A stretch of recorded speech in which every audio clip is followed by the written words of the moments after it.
Bajo las órdenes directas de Stalin, Igor Kurchatov, un brillante físico conocido como La Barba, encabezaba el equipo soviético de la bomba atómica. Estaban decididos a acabar con el monopolio atómico que ejercía Estados Unidos desde la guerra. El 29 de agosto de 1949 alcanzaron el éxito.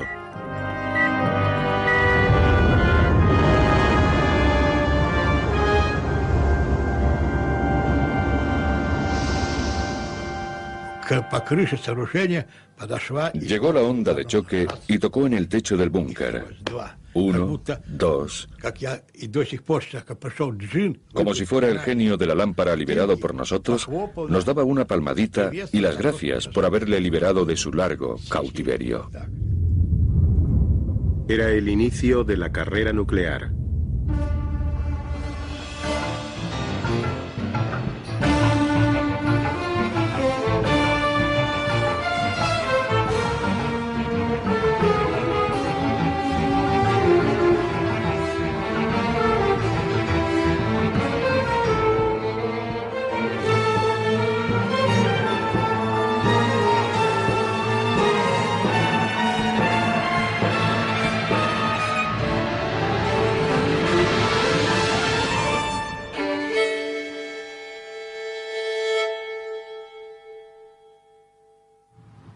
Times Square is its normal busy self in the last seconds before a daylight atom bomb drill. Estados Unidos se prepara para un ataque nuclear. The siren's wail sends New York's inhabitants to shelter. All buses, taxis, and autos discharge their passengers, who are guided by wardens to shelters. Movement is rapid but orderly.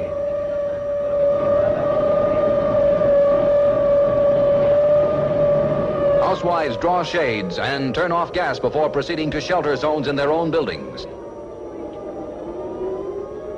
New York's subways provide most of the public shelters. Times Square is deserted 2 minutes after the alert. La velocidad con la que los soviéticos habían logrado la bomba atómica dejó atónitos a los estadounidenses. Creo que lo que más nos sorprendió fue que, considerando los destrozos ocurridos en la Unión Soviética a consecuencia de la Segunda Guerra Mundial, no creíamos que fueran capaces de reunir la infraestructura necesaria para desarrollar la bomba. Pero sí lo hicieron. Y claramente se nos habían metido hasta en los pantalones. Fuimos descubriendo lo bien que se habían infiltrado en todo el proyecto Manhattan. Algunos de los científicos que trabajaron en la primera bomba atómica estadounidense, el proyecto Manhattan, opinaban que los Estados Unidos no debía ostentar el monopolio de las armas nucleares. Klaus Fuchs, un ciudadano británico nacido en Alemania, era uno de ellos. La gente le usaba de canguro. Era muy educado, una persona muy discreta. No teníamos ni la menor idea de que tuviese esa doble personalidad o ese doble interés. En enero de 1950, Fuchs fue arrestado en Londres y acusado de pasar los diseños de la bomba atómica a la Unión Soviética. Fue sentenciado a 14 años por espionaje.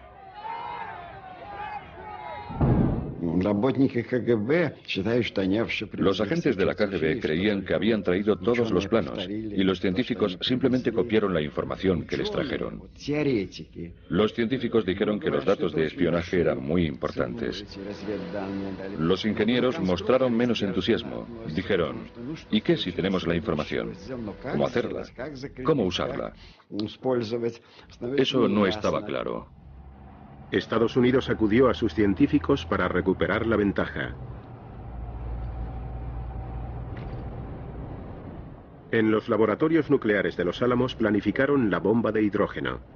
En aquel momento nos parecía que el rendimiento de la bomba atómica estaba limitado aproximadamente al rendimiento que se obtuvo en la guerra contra Japón, mientras que con la bomba de hidrógeno el rendimiento era absolutamente ilimitado. En concreto nos parecía que la bomba de hidrógeno era 1000 veces más potente que la bomba atómica, igual que la bomba atómica había sido 1000 veces más potente que las bombas químicas utilizadas en la Segunda Guerra Mundial. Este enorme poder destructivo impactó a Robert Oppenheimer, antiguo líder del proyecto Manhattan. Él y varios de sus colegas sostenían que tales armas ponían al mundo entero en peligro. realities of life abroad. If there's another world war, this civilization may go under. We need to ask ourselves whether we're doing everything we can to avert that. Estados Unidos temía que si ellos no fabricaban una bomba H, los rusos lo harían. El presidente Truman dio el visto bueno. El atolón Enehuito en el Pacífico fue el lugar escogido para albergar la primera explosión termonuclear del mundo. En 1952 la operación Ivy estaba lista. Requería un inmenso sistema de refrigeración, pesaba más de 82 toneladas y tenía 6 metros de altura.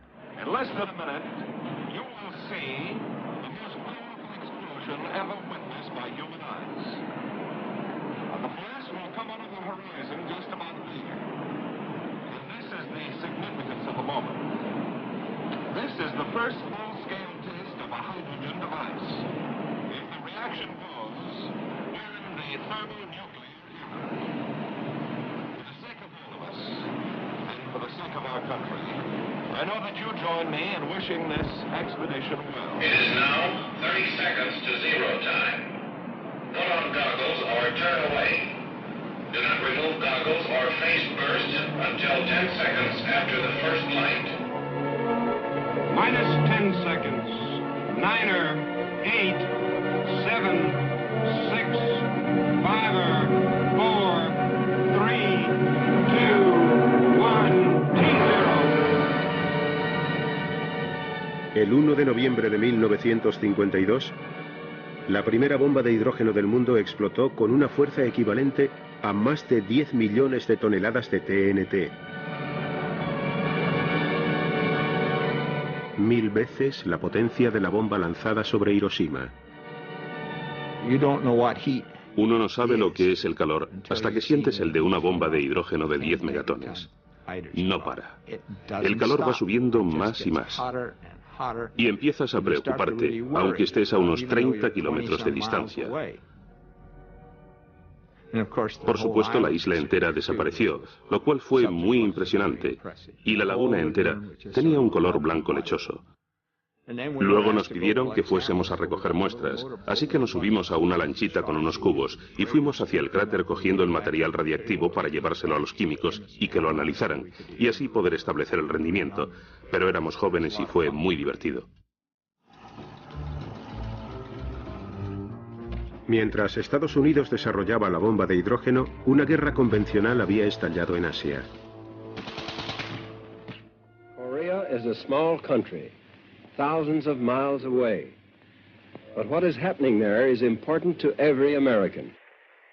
The fact that communist forces have invaded Korea is a warning that there may be similar acts of aggression in other parts of the world.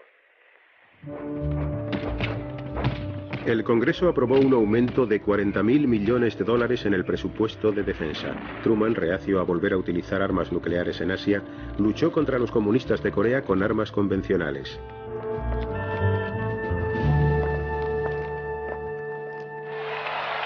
En 1952, el general Dwight Eisenhower, excomandante supremo de las fuerzas aliadas, inició su campaña para suceder a Truman. Ike estaba decidido a no dejarse atrapar por más guerras convencionales. Opinaba que era mejor amenazar con el arsenal nuclear estadounidense para amedrentar a sus enemigos. Además, ofrecía más bombazo por menos dinero.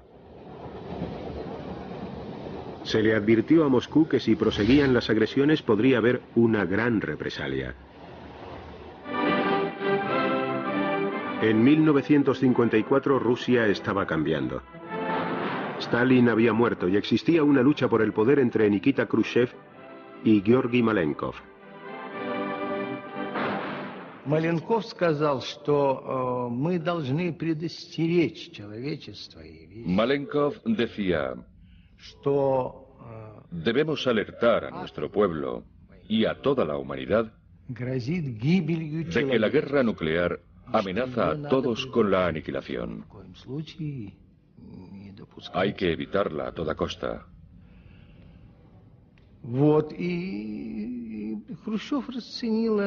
Pero Khrushchev lo veía como un intento de desarmar y debilitar al pueblo soviético. Ese mismo año, los líderes soviéticos presenciarían una demostración de su poder nuclear. Атомная бомба сброшена.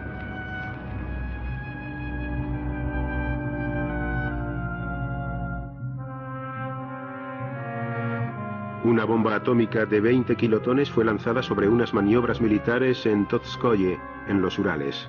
Внимание! Идет ударная волна.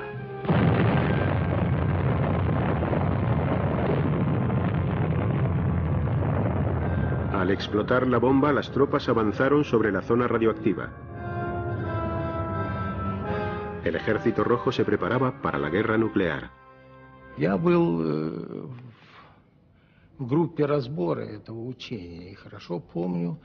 Yo era miembro del equipo de asesores para aquella prueba.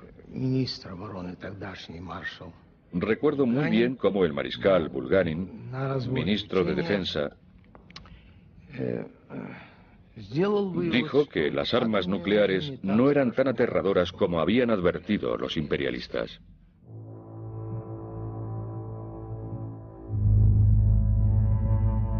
Las pruebas estadounidenses en el Pacífico continuaron.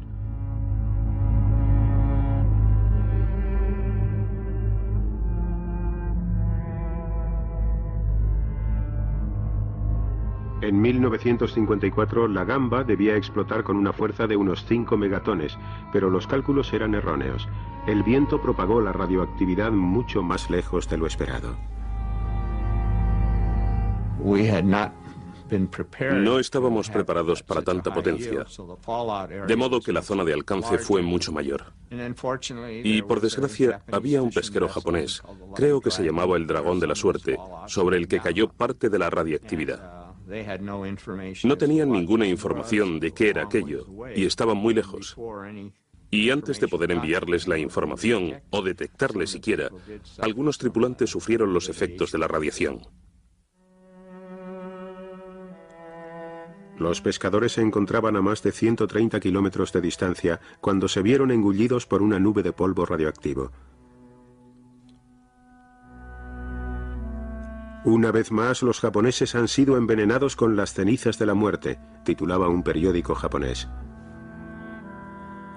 Los 23 tripulantes enfermaron y uno murió.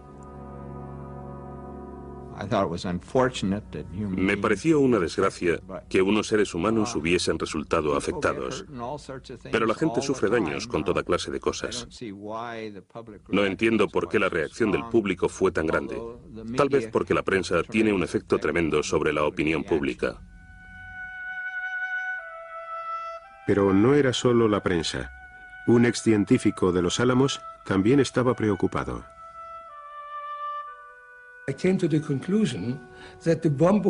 Llegué a la conclusión de que la bomba era una bomba muy sucia, y entonces llegó un comunicado de la Comisión de Energía Atómica de Estados Unidos que decía: no se preocupen por la radiación, no es más de lo que se recibe con una radiografía.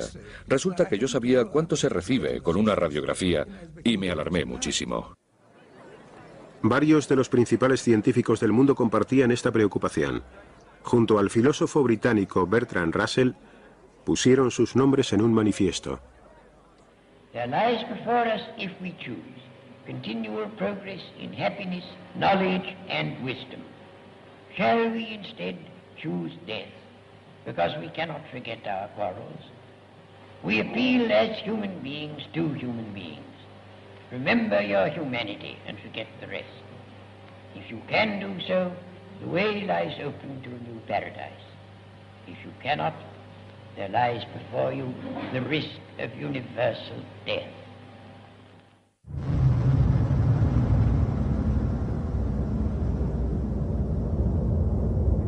En 1955, Rusia lanzó la primera bomba H aérea.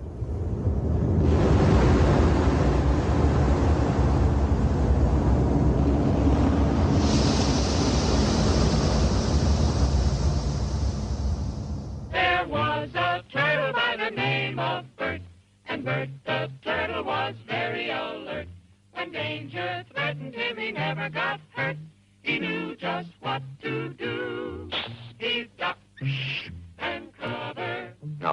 You and I don't have shells to crawl into like Bert the Turtle, so we have to cover up in our own way. First, you duck, and then you cover. And very tightly, you cover the back of your neck. Nos metíamos debajo del pupitre y nos quedábamos allí hasta que nos ordenaban salir.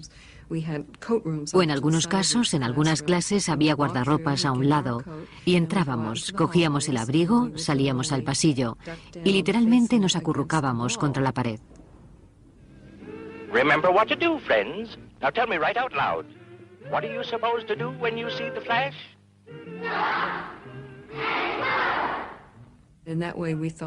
Así creíamos protegernos de las bombas y de cualquier daño que pudiéramos sufrir. Nos sentíamos totalmente seguros y protegidos. Los refugios, construir refugios en el jardín, era algo que se veía mucho en las revistas y te hacía pensar que eso sucedía realmente en algunas zonas residenciales de Estados Unidos. Recuerdo que pensábamos en zonas de nuestra casa en la que esos enemigos, esos rusos, jamás nos encontrarían y donde estaríamos muy a salvo para siempre. En los años 50, ni se nos pasaba por la mente que los americanos tuviesen miedo de una invasión soviética. Creíamos que sabían que solo teníamos intenciones pacíficas, que solo queríamos vivir en paz. Queríamos reconstruir nuestro país. Teníamos nuestros planes quinquenales. En ninguna parte estaba escrito que quisiéramos invadir a nadie.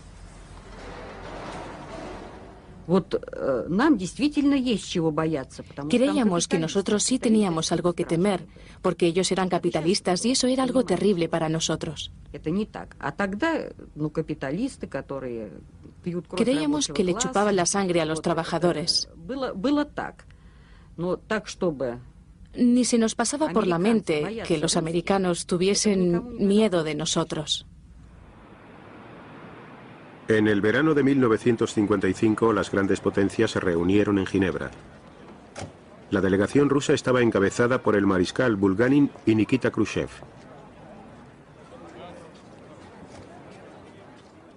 La propuesta más sorprendente de Eisenhower fue la de cielos abiertos. Ike sostenía que su plan rebajaría las sospechas mutuas, pero también desvelaría los secretos de la máquina militar soviética.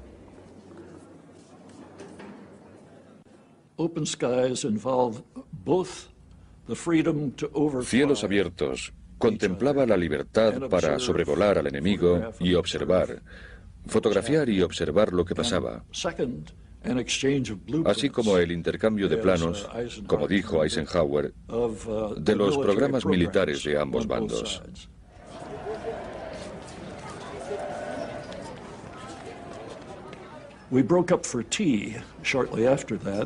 Paramos para tomar el té al poco rato, y cuando estábamos ahí de pie, Khrushchev se acercó a Eisenhower, de forma furtiva, como hacía él, y dijo, «Niet, niet, niet. Lo que quieren es mirar en nuestro dormitorio». Y cuando nos fuimos, Eisenhower dijo, «Ahora ya sabemos quién está al mando de la delegación soviética». Ese mismo año, en la exhibición aérea de Moscú, los soviéticos permitieron que Occidente viera sus nuevos cazabombarderos llamados bisontes.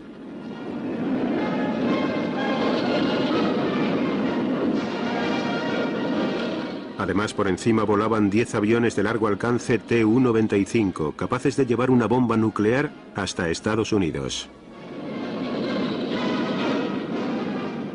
Для американцев появление до десятка Ту-95 способных достичь цели. Para los americanos, ver 10 aviones capaces de llegar hasta Estados Unidos fue una conmoción. Считалось, что поскольку баллистических ракет еще не было, en aquella época, en ausencia de misiles balísticos, suponían que la Unión Soviética no tenía medios para bombardear América.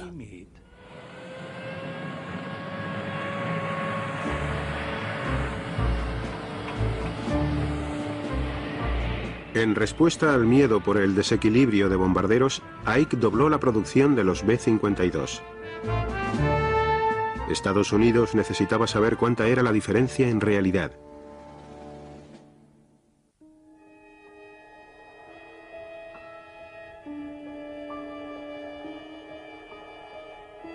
En California se estaba estrenando un avión de reconocimiento fotográfico secreto.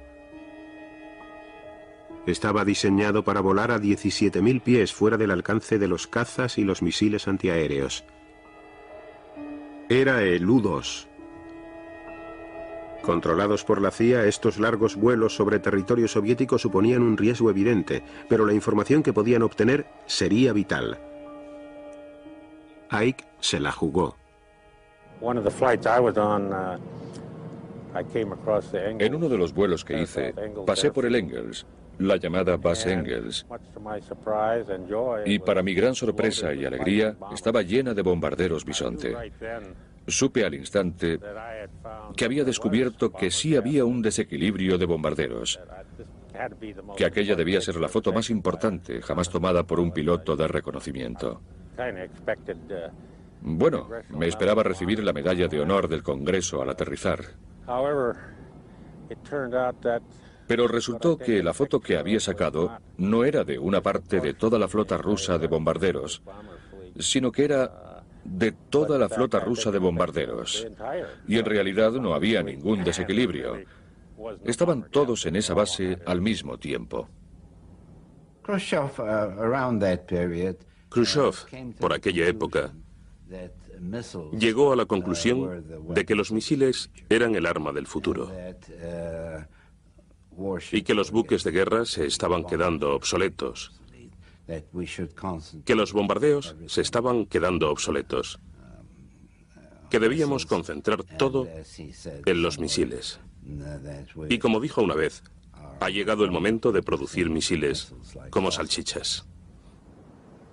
Ingenieros de toda la Unión Soviética habían ido llegando al duro desierto de Kazajistán para construir la base secreta de misiles de Baikonur.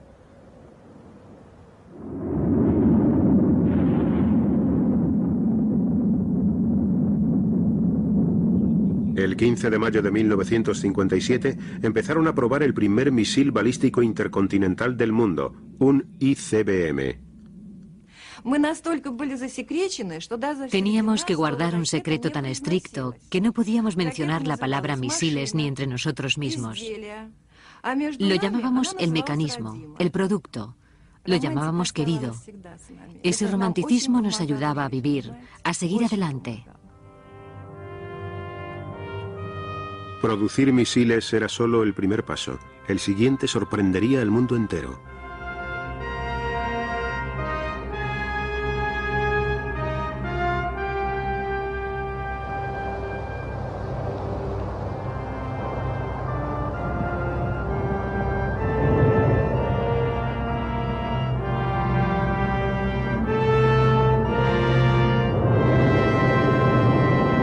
El 4 de octubre de 1957, Rusia lanzó el primer satélite espacial del mundo.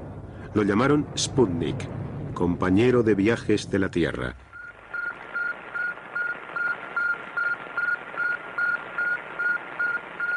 Los estadounidenses daban por sentado que su país era el más rico y el más avanzado tecnológicamente del mundo.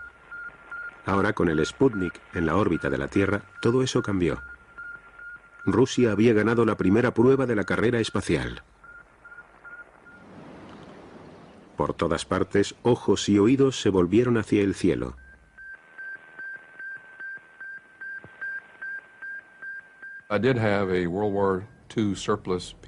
Tenía un equipo de la Segunda Guerra Mundial en el garaje. Llevaba allí un tiempo sin usarse y era demasiado pesado para meterlo en casa, de modo que lo encendí. Sintonicé uno de los canales justo por encima de la frecuencia de 20 MHz y muy débil. Al fondo, entre todos los ruidos, pude oír un sonido. Era más como un grillo que un bip, digamos. Para mí fue la confirmación del hecho de que los rusos habían puesto un satélite en órbita. Y ahí, sentado, escuchando esa señal y viendo cómo la aguja se disparaba, no podías evitar que se te pusiera la piel de gallina. El Sputnik causó conmoción en el extranjero. El ejército americano comprendió que la época en que estaban fuera de nuestro alcance había terminado. Una nueva era había empezado. Con el lanzamiento del Sputnik, un arma nuclear no solo podía dar la vuelta al mundo, sino que podía caer donde se le ordenase. Fue una buena sacudida para los nuestros. Casi cundió el pánico al pensar que los soviéticos podían hacer eso y que ello significaba que podían bombardear Estados Unidos con misiles. Eisenhower llevaba años pensándolo y no le pilló por sorpresa. Our satellite program has never been conducted as a race with other nations. Rather, it has been carefully scheduled as part of the scientific work of the International Geophysical Year.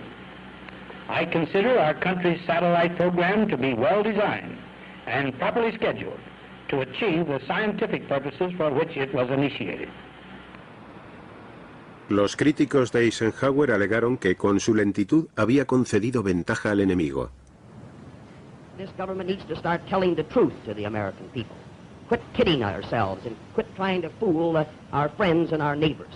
And by that I mean, let's find out just where we stand in this race and this armament picture, and let's find out just what we're going to do about it. Let's quit acting as if nothing happened, because something has happened, and it has embarrassed us throughout the world.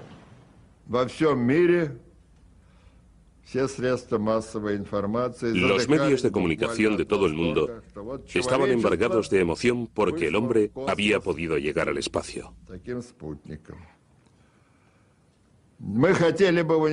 Nos hubiese gustado descansar un poco, pero Khrushchev tenía razón.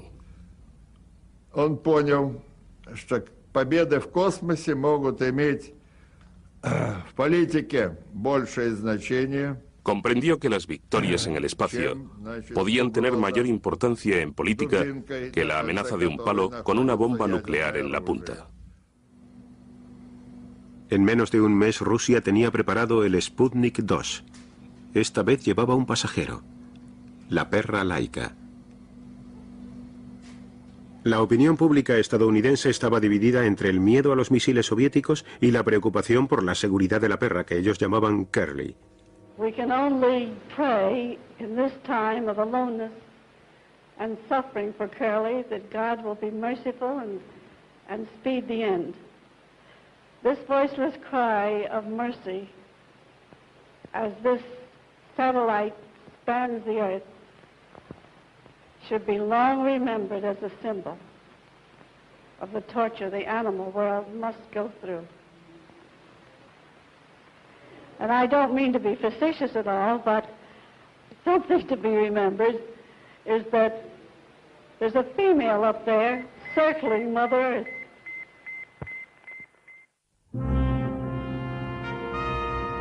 Para alcanzar a los rusos, Estados Unidos impulsó su propio programa de satélites.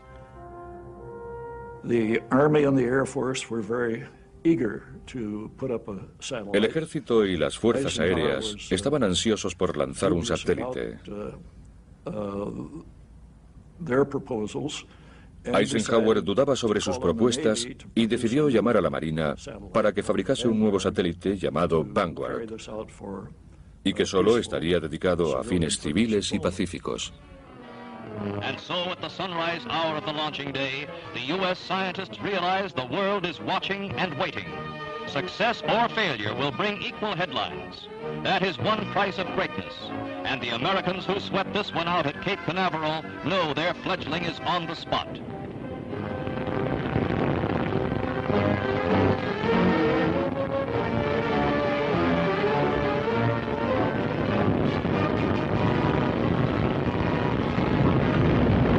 Rising but a few feet, the three-stage 72-foot rocket loses its thrust. The remarkable slow-motion films tell the rest of the story. Fue una humillación nacional. La prensa mundial se cebó. Había que hacer algo urgentemente para restaurar la confianza en la tecnología estadounidense. Al rescate llegó un antiguo científico de cohetes alemán, Werner von Braun. Su equipo había trabajado en un misil militar conocido como el Redstone. A toda prisa le colocaron un satélite Explorer.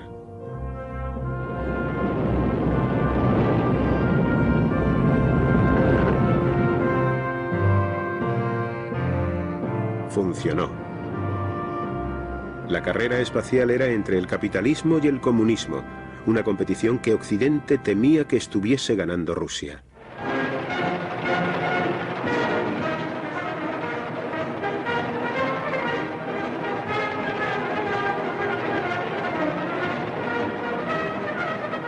Rusia rebosaba orgullo y rindió homenaje a sus nuevos héroes científicos. Estados Unidos, decidido a ponerse al día, se concentró en la juventud.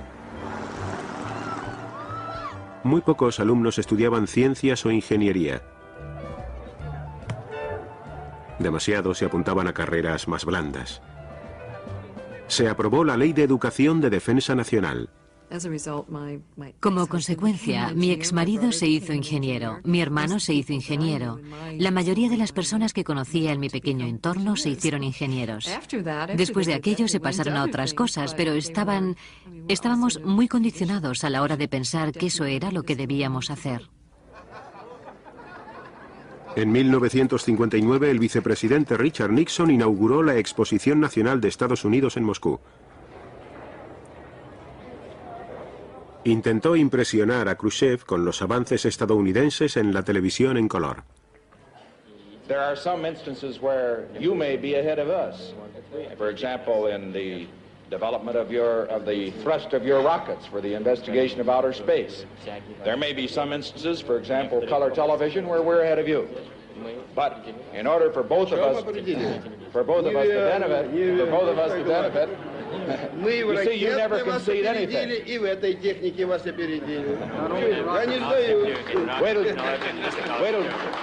Wait till you see the picture.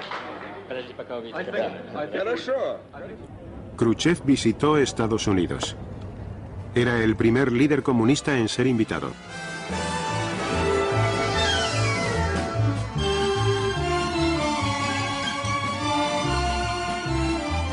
En Hollywood, las estrellas acudieron a entretenerle. En las calles, la gente le dio una gélida bienvenida.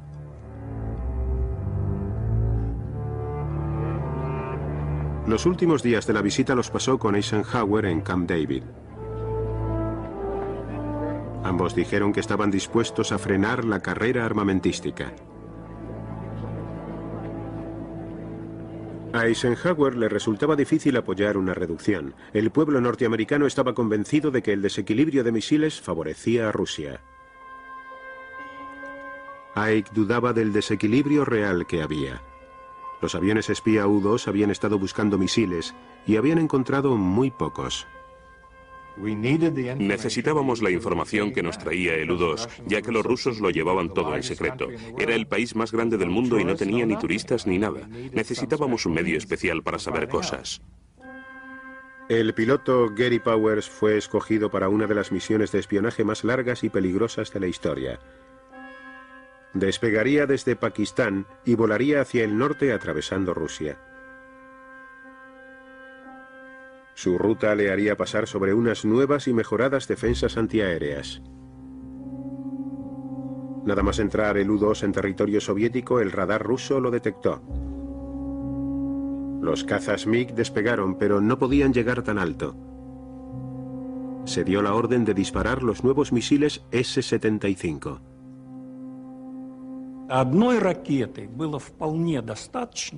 Con un misil bastaba para derribar el avión de Powers. Lo primero que descubrimos fueron los restos del aparato. Aquí están detrás de mí. El fuselaje, las alas y los depósitos. A Eisenhower le dijeron que el avión había desaparecido y que quizás tendría que hacer un comunicado público. Le recordé que teníamos una historia falsa que podíamos usar y que consistía en decir que el avión estaba a gran altura, que era un avión meteorológico que había debido desviarse. Y eso contamos. It is entirely possible that having a failure in the oxygen equipment, which could result in the pilot losing consciousness, the plane continued on automatic pilot for a considerable distance and accidentally violated Soviet airspace. Там же, естественно, и самое главное, так сказать, Y la prueba principal, por así decirlo, era el propio Powers y su equipo. Были и такие вещи, как Llevaba con él una aguja envenenada y una pistola con silenciador.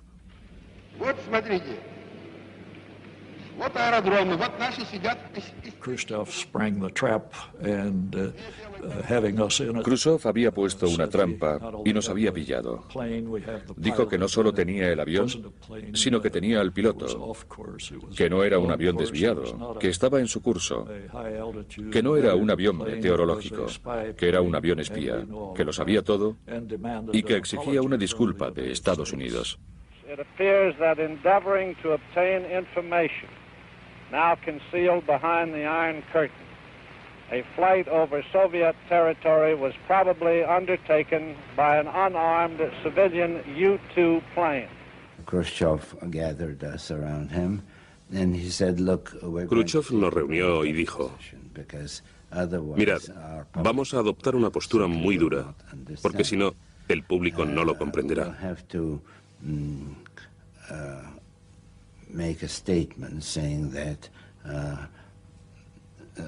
Emitiremos un comunicado diciendo que el presidente debe pedir disculpas, debe castigar a los responsables de estos vuelos y debe decir que no se repetirán nunca más". 2 semanas después de derribar el avión en la largamente esperada cumbre de París, Khrushchev, furioso porque Eisenhower no pedía disculpas, abandonó la reunión.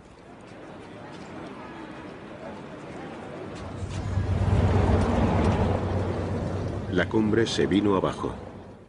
En Moscú, el juicio de Powers por espionaje fue un gran acontecimiento mediático. El mundo vio cómo habían pillado a Estados Unidos con las manos en la masa. I ask the court to weigh all the evidence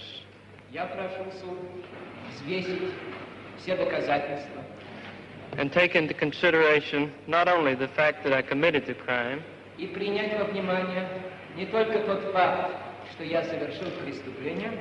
but also the circumstances which led me to do so.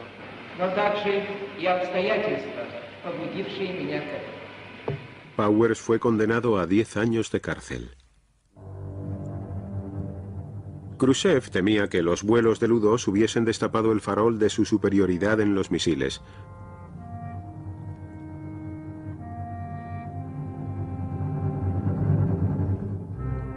En el cosmódromo secreto de Baikonur, los ingenieros estaban probando un nuevo ICBM.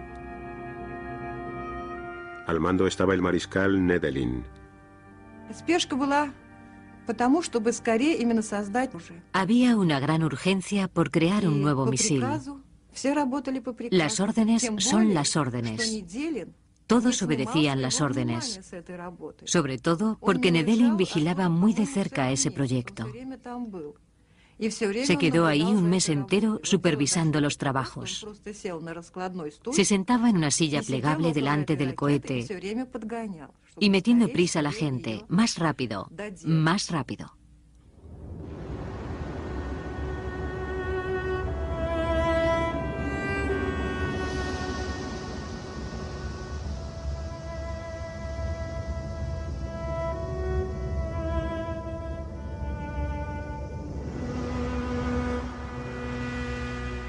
Al colocar un panel de control, el motor ardió en llamas.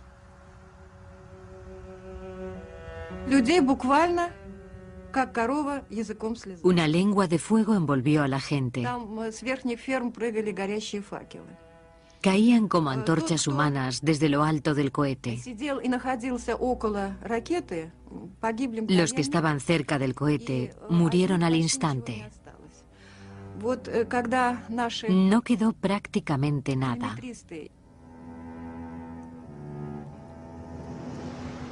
Murieron 189 personas.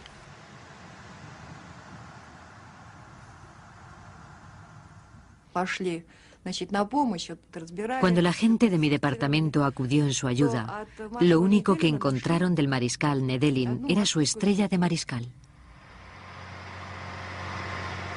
En Estados Unidos, el programa de misiles por fin iba a toda velocidad. Eisenhower había aprobado otros 12.000 millones de dólares para defensa. Los misiles Atlas, Thor, Minuteman y Polaris pasaban las pruebas con éxito.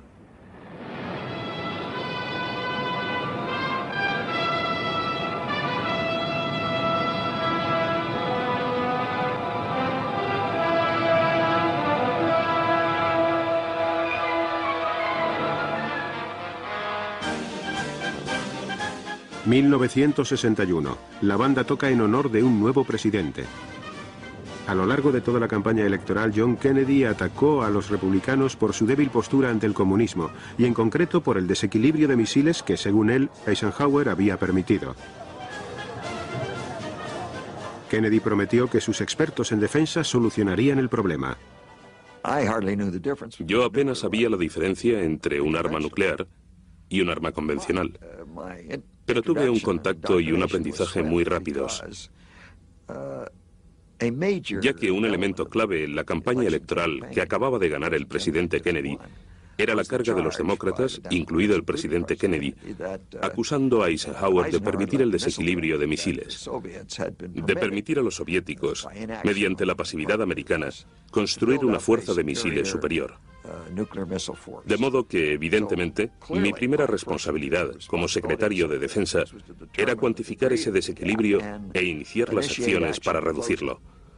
Tardamos unas 3 semanas para establecer que sí había un desequilibrio, pero el desequilibrio era a nuestro favor.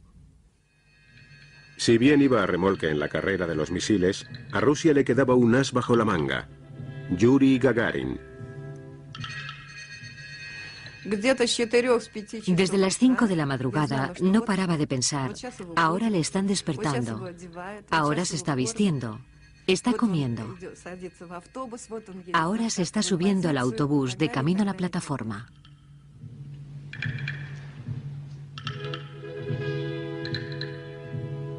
Gagarin había sido escogido para ser el primer hombre en salir al espacio. Detrás de él vemos a su reserva, German Titov. Para nosotros era un trabajo corriente. Bueno, no tan corriente porque teníamos que pilotar cohetes y Sputniks, pero estábamos preparados para eso.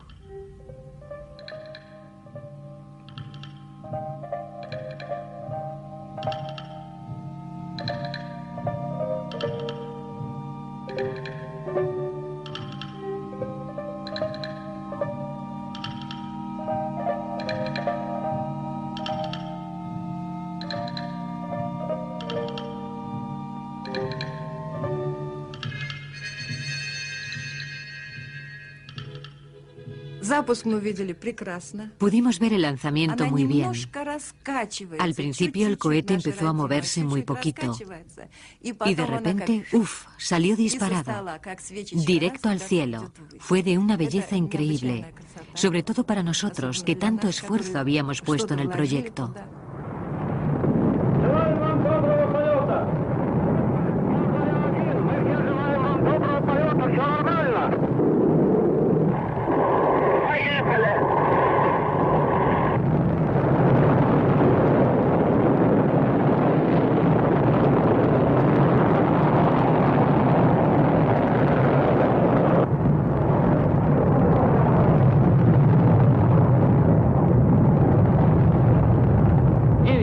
Минут по московскому времени я услышал свист и все нарастающий гул. Почувствовал, как гигантский космический корабль задрожал всем своим корпусом и медленно, очень медленно оторвался от стартового устройства. Было трудно пошевелить рукой. Я знал, что это состояние продлится недолго, пока корабль наберет необходимую скорость и выйдет на орбиту вокруг Земли. Земля сообщила: прошло 70 секунд после старта. Я ответил: понял вас, все хорошо.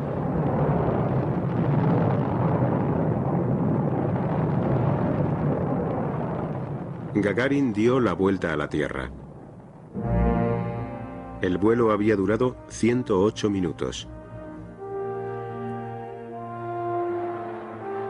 A su regreso fue recibido como un héroe.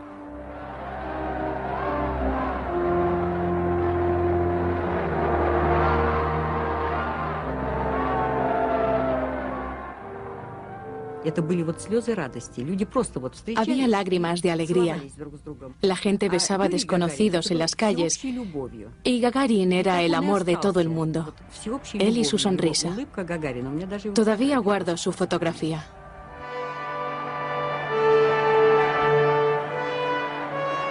Su proeza deleitó a todos los rusos y al mundo entero.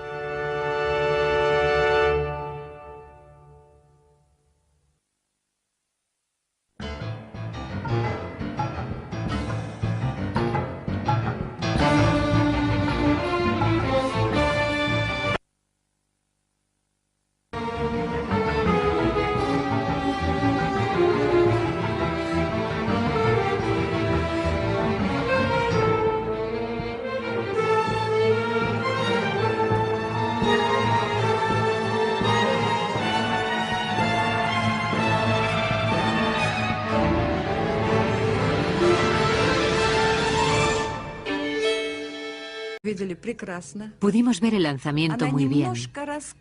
Al principio el cohete empezó a moverse muy poquito y de repente, salió disparado, directo al cielo. Fue de una belleza increíble, sobre todo para nosotros, que tanto esfuerzo habíamos puesto en el proyecto.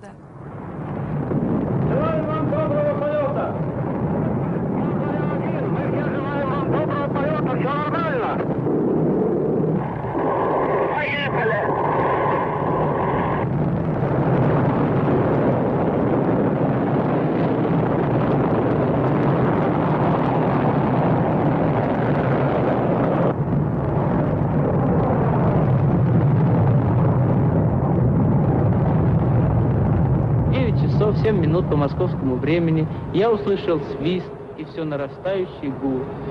Почувствовал, как гигантский космический корабль задрожал всем своим корпусом и медленно, очень медленно оторвался от стартового устройства. Было трудно пошевелить рукой. Я знал, что это состояние продлится недолго, пока корабль наберет необходимую скорость и выйдет на орбиту вокруг Земли. Земля сообщила, прошло 70 секунд после старта. Я ответил, понял вас, все хорошо.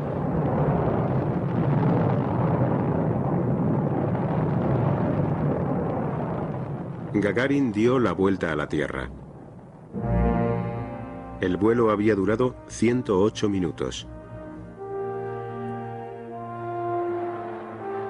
A su regreso fue recibido como un héroe.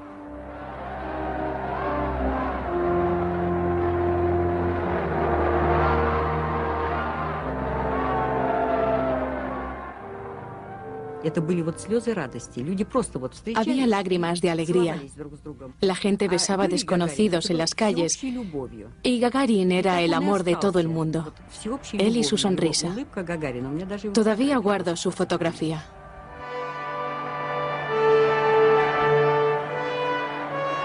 Su proeza deleitó a todos los rusos y al mundo entero.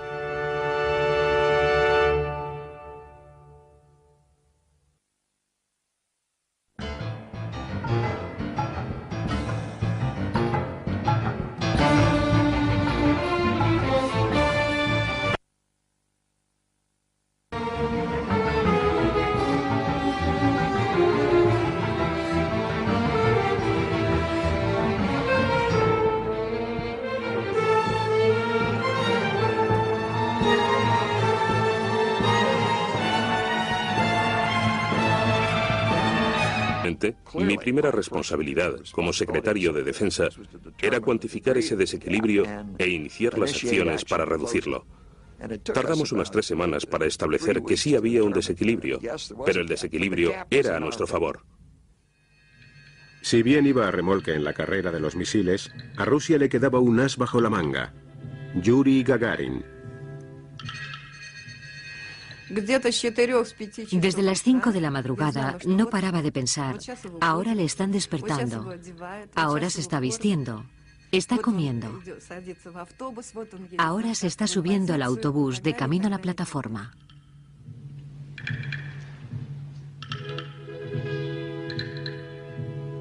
Gagarin había sido escogido para ser el primer hombre en salir al espacio.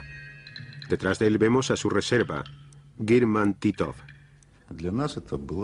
Para nosotros era un trabajo corriente. Bueno, no tan corriente porque teníamos que pilotar cohetes y Sputniks, pero estábamos preparados para eso.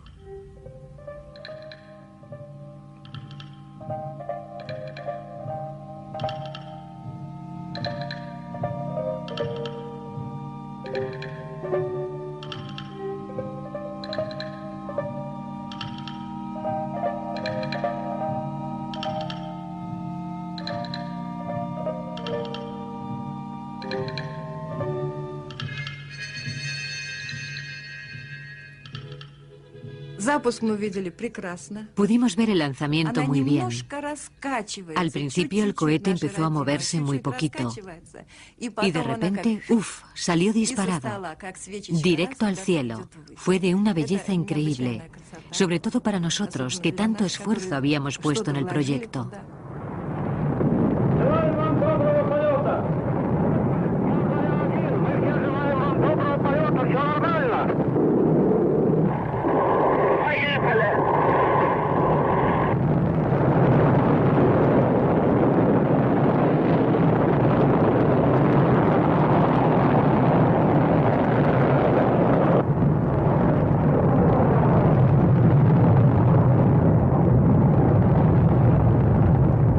Часов 7 минут по московскому времени я услышал свист и все нарастающий гул. Почувствовал, как гигантский космический корабль задрожал всем своим корпусом и медленно, очень медленно оторвался от стартового устройства. Было трудно пошевелить рукой. Я знал, что это состояние продлится недолго, пока корабль наберет необходимую скорость и выйдет на орбиту вокруг Земли. Земля сообщила, прошло 70 секунд после старта. Я ответил. Más potente que la bomba atómica, igual que la bomba atómica había sido 1000 veces más potente que las bombas químicas utilizadas en la Segunda Guerra Mundial. Este enorme poder destructivo impactó a Robert Oppenheimer, antiguo líder del proyecto Manhattan. Él y varios de sus colegas sostenían que tales armas ponían al mundo entero en peligro. If there's another world war, this civilization may go under. We need to ask ourselves whether we're doing everything we can to avert that. Estados Unidos temía que si ellos no fabricaban una bomba H, los rusos lo harían. El presidente Truman dio el visto bueno. El atolón Nehuito en el Pacífico fue el lugar escogido para albergar la primera explosión termonuclear del mundo. En 1952 la operación Ivy estaba lista. Requería un inmenso sistema de refrigeración, pesaba más de 82 toneladas y tenía 6 metros de altura.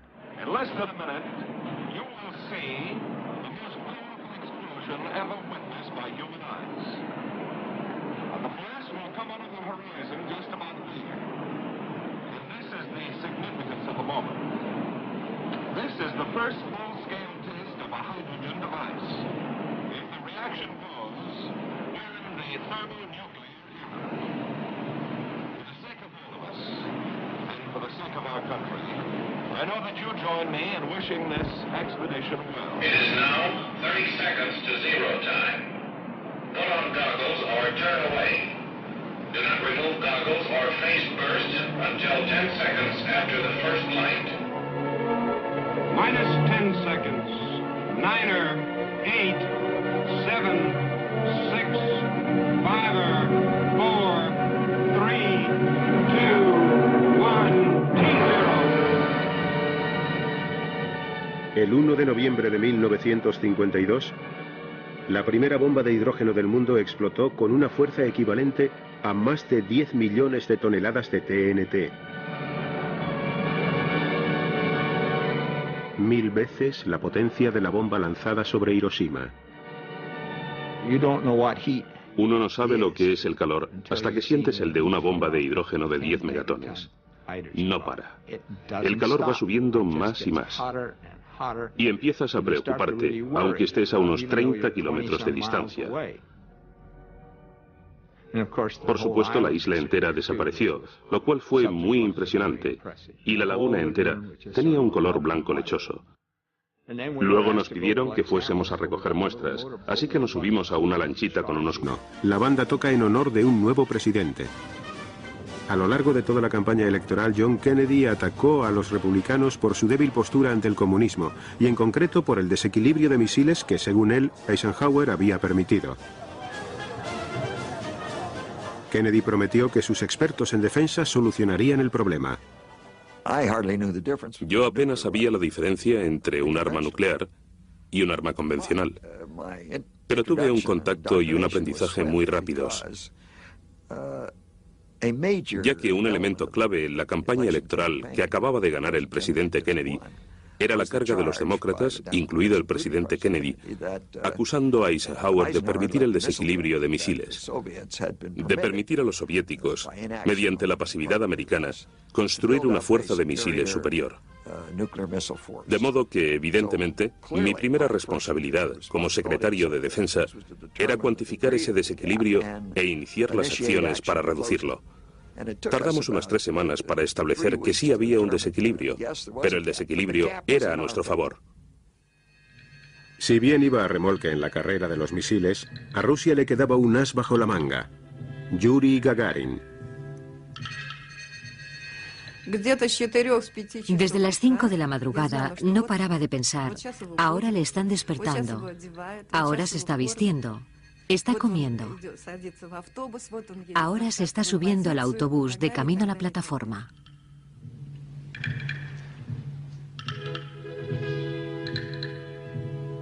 Gagarin había sido escogido para ser el primer hombre en salir al espacio.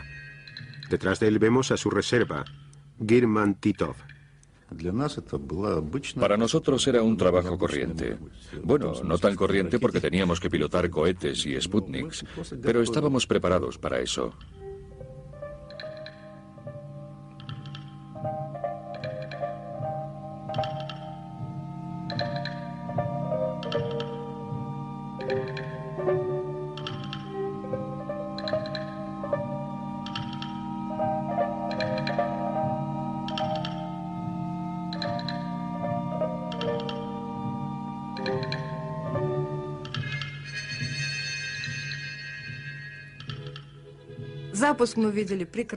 Pudimos ver el lanzamiento muy bien.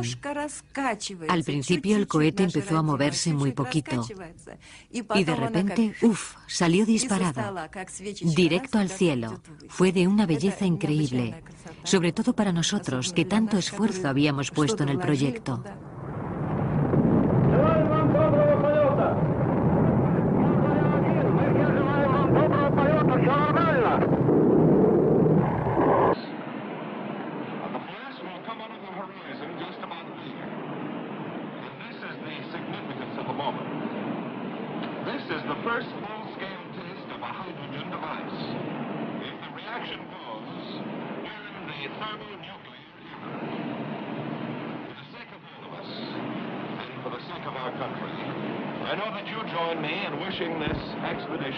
It is now 30 seconds to 0 time.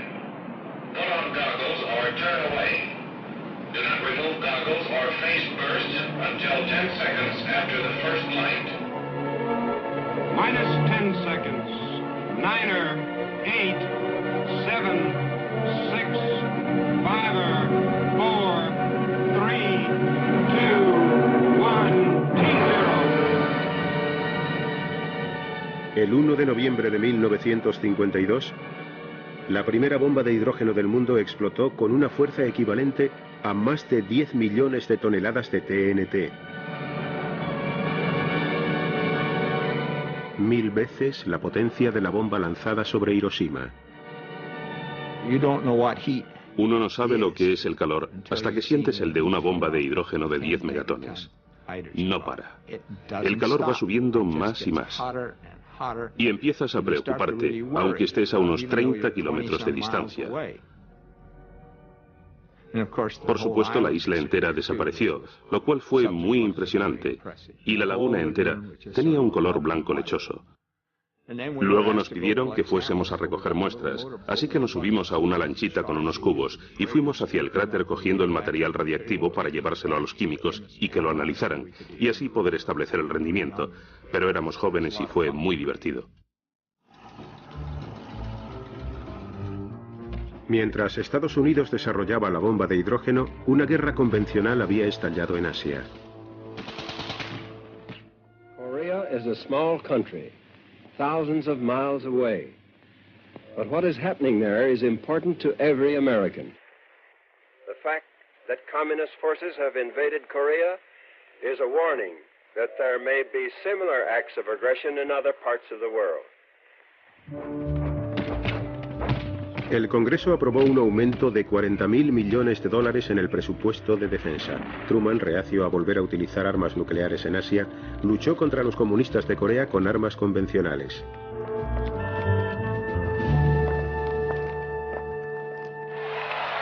En 1952, el general Dwight Eisenhower, excomandante supremo de las fuerzas aliadas, inició su campaña para suceder a Truman.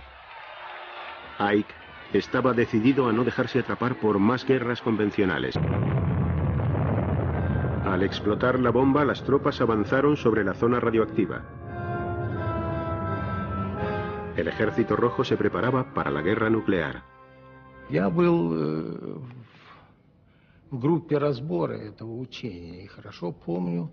Yo era miembro del equipo de asesores para aquella prueba.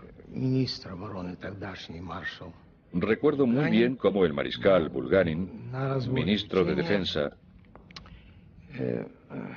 dijo que las armas nucleares no eran tan aterradoras como habían advertido los imperialistas.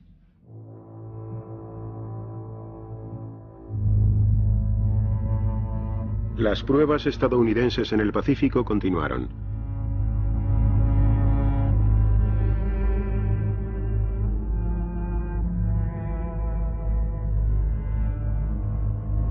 En 1954, la Gamba debía explotar con una fuerza de unos 5 megatones, pero los cálculos eran erróneos.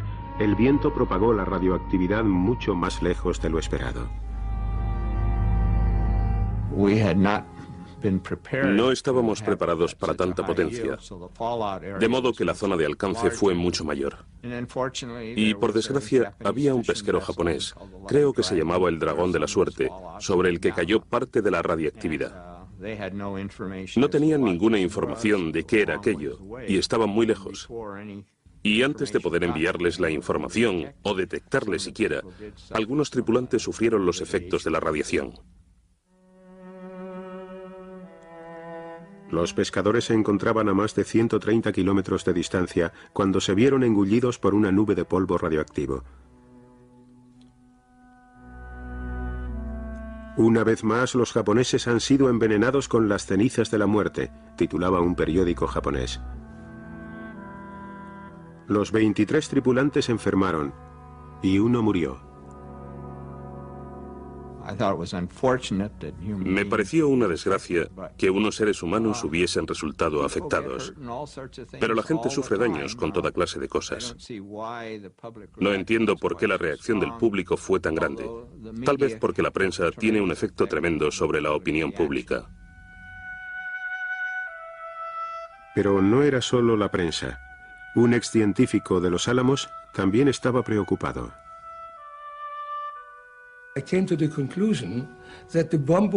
Llegué a la conclusión de que la bomba era una bomba muy sucia, y entonces llegó un comunicado de la Comisión de Energía Atómica de Estados Unidos que decía: no se preocupen por la radiación, no es más de lo que se recibe con una radiografía. Resulta que yo sabía cuánto se recibe con una radiografía y me alarmé muchísimo. En Camp David. Ambos dijeron que estaban dispuestos a frenar la carrera armamentística. A Eisenhower le resultaba difícil apoyar una reducción. El pueblo norteamericano estaba convencido de que el desequilibrio de misiles favorecía a Rusia. Ike dudaba del desequilibrio real que había. Los aviones espía U-2 habían estado buscando misiles y habían encontrado muy pocos.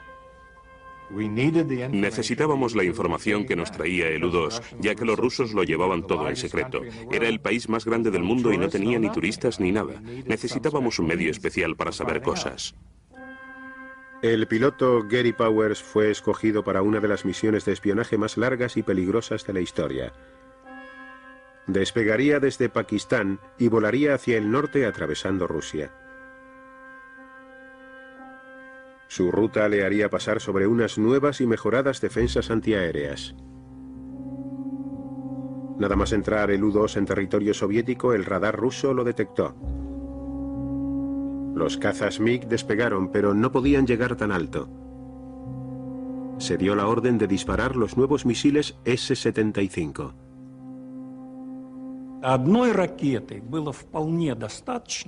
Con un misil bastaba para derribar el avión de Powers. Lo primero que descubrimos fueron los restos del aparato. Aquí están detrás de mí.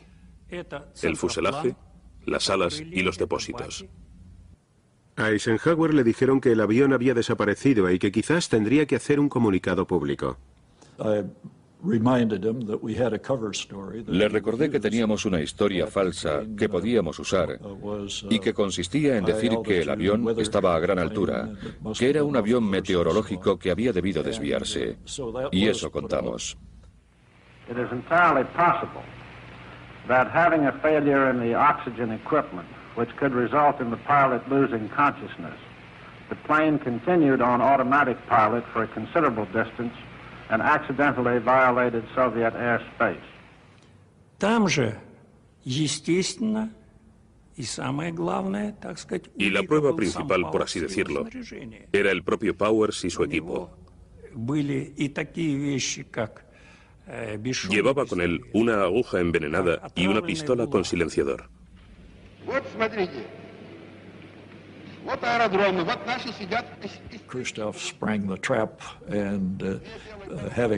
Khrushchev había puesto una trampa y nos había pillado. Dijo que no solo tenía el avión, sino que tenía al piloto, que no era un avión desviado, que estaba en su curso. Eisenhower dijo: ahora ya sabemos quién está al mando de la delegación soviética. Ese mismo año, en la exhibición aérea de Moscú, los soviéticos permitieron que Occidente viera sus nuevos cazabombarderos llamados bisontes.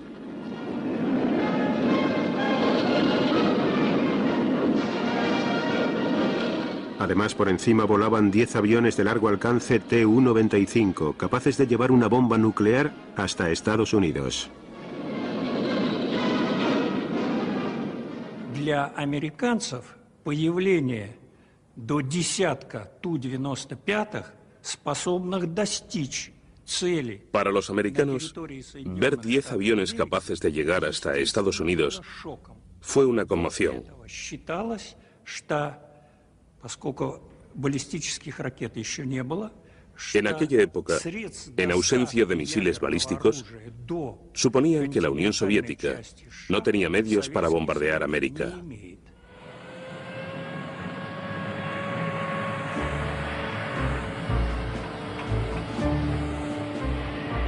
En respuesta al miedo por el desequilibrio de bombarderos, Ike dobló la producción de los B-52. Estados Unidos necesitaba saber cuánta era la diferencia en realidad.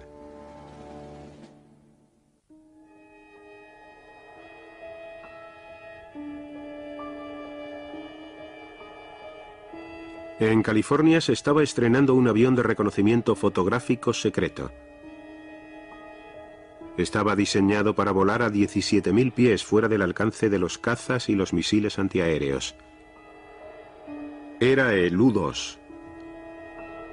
Controlados por la CIA, estos largos vuelos sobre territorio soviético suponían un riesgo evidente, pero la información que podían obtener sería vital. Ike se la jugó. En uno de los vuelos que hice, pasé por el Engels, la llamada base Engels, y para mi gran sorpresa y alegría, estaba llena de bombarderos bisonte. Supe al instante que había descubierto que sí había un desequilibrio de bombarderos, que aquella debía ser la foto más importante jamás tomada por un piloto de reconocimiento. Bueno, me esperaba recibir la medalla de honor del Congreso al aterrizar. Pero resultó que la foto que había sacado no era de una parte de toda la flota rusa de bombarderos, sino que era de toda la flota rusa de bombarderos. Y en realidad no había ningún desequilibrio. Estaban todos en esa base al mismo tiempo. Demasiados se apuntaban a carreras más blandas. Se aprobó la Ley de Educación de Defensa Nacional. Como consecuencia, mi exmarido se hizo ingeniero, mi hermano se hizo ingeniero. La mayoría de las personas que conocía en mi pequeño entorno se hicieron ingenieros. Después de aquello se pasaron a otras cosas, pero estábamos muy condicionados a la hora de pensar que eso era lo que debíamos hacer. En 1959, el vicepresidente Richard Nixon inauguró la Exposición Nacional de Estados Unidos en Moscú. Intentó impresionar a Khrushchev con los avances estadounidenses en la televisión en color. There are some instances where you may be ahead of us. For example, in the development of the thrust of your rockets for the investigation of outer space. There may be some instances, for example, color television, where we're ahead of you. But in order for both of us to benefit, you see, you never concede anything. Wait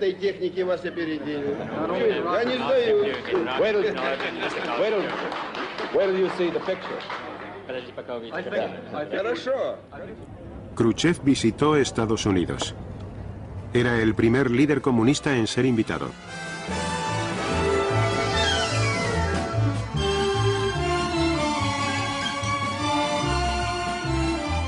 En Hollywood, las estrellas acudieron a entretenerle.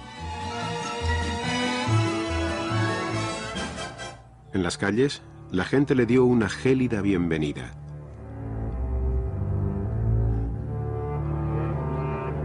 Los últimos días de la visita los pasó con Eisenhower en Camp David.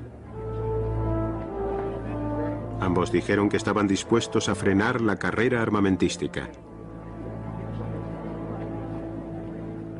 A Eisenhower le resultaba difícil apoyar una reducción. El pueblo norteamericano estaba convencido de que el desequilibrio de misiles favorecía a Rusia. Ike dudaba del desequilibrio real que había. Los aviones espía U-2 habían estado buscando misiles y habían encontrado muy pocos. Necesitábamos la información que nos traía el U-2, ya que los rusos lo llevaban todo en secreto. Era el país más grande del mundo y no tenía ni turistas ni nada. Necesitábamos un medio especial para saber cosas. El piloto Gary Powers fue escogido para una de las misiones de espionaje más largas y peligrosas de la historia. Despegaría desde Pakistán y volaría hacia el norte atravesando Rusia. Su ruta le haría pasar sobre unas nuevas y mejoradas defensas antiaéreas. Nada más entrar el U-2 en territorio soviético, el radar ruso equipo. Llevaba con él una aguja envenenada y una pistola con silenciador.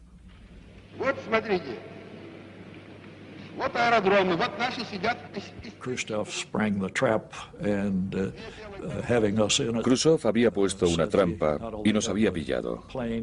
Dijo que no solo tenía el avión, sino que tenía al piloto, que no era un avión desviado, que estaba en su curso, que no era un avión meteorológico, que era un avión espía, que lo sabía todo y que exigía una disculpa de Estados Unidos.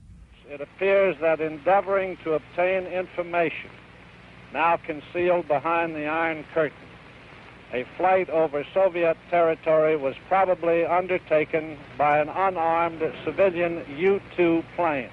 Khrushchev gathered us around him, and he said, "Look, Khrushchev nos reunió y dijo: mirad, vamos a adoptar una postura muy dura, porque si no, el público no lo comprenderá.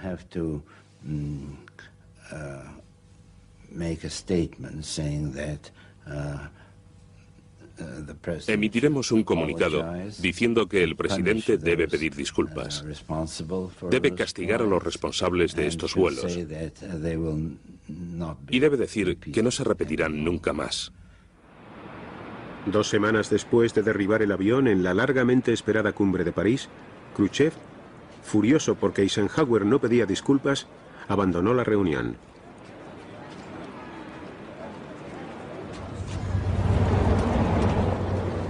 La cumbre se vino abajo.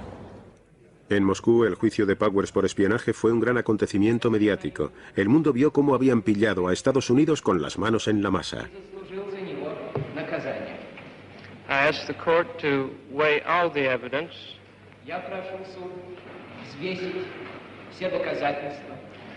and take into consideration not only the fact that I committed the crime,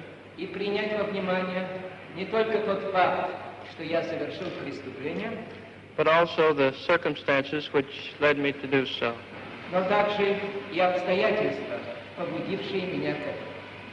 Powers fue condenado a 10 años de cárcel.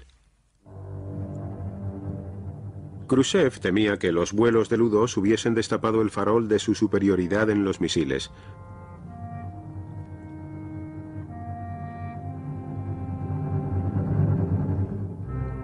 En el cosmódromo secreto de Baikonur, los ingenieros estaban probando un nuevo ICBM. Al mando estaba el mariscal Nedelin. Había una gran urgencia. No tenían ninguna información de qué era aquello y estaban muy lejos. Y antes de poder enviarles la información o detectarle siquiera, algunos tripulantes sufrieron los efectos de la radiación. Los pescadores se encontraban a más de 130 kilómetros de distancia cuando se vieron engullidos por una nube de polvo radioactivo. Una vez más, los japoneses han sido envenenados con las cenizas de la muerte, titulaba un periódico japonés. Los 23 tripulantes enfermaron y uno murió. Me pareció una desgracia que unos seres humanos hubiesen resultado afectados. Pero la gente sufre daños con toda clase de cosas. No entiendo por qué la reacción del público fue tan grande. Tal vez porque la prensa tiene un efecto tremendo sobre la opinión pública. Pero no era solo la prensa. Un excientífico de Los Álamos también estaba preocupado.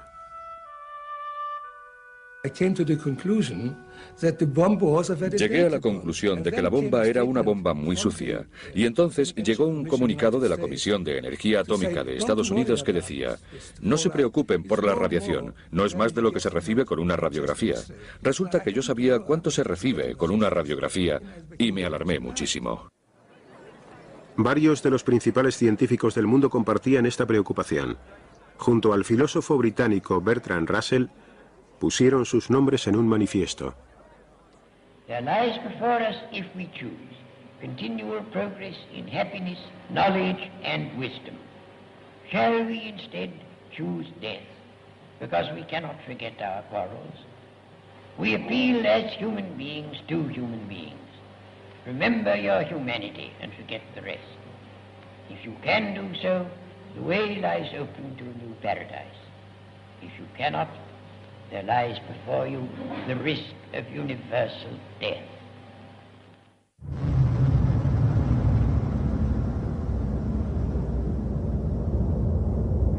En 1955, Rusia lanzó la primera bomba H aérea.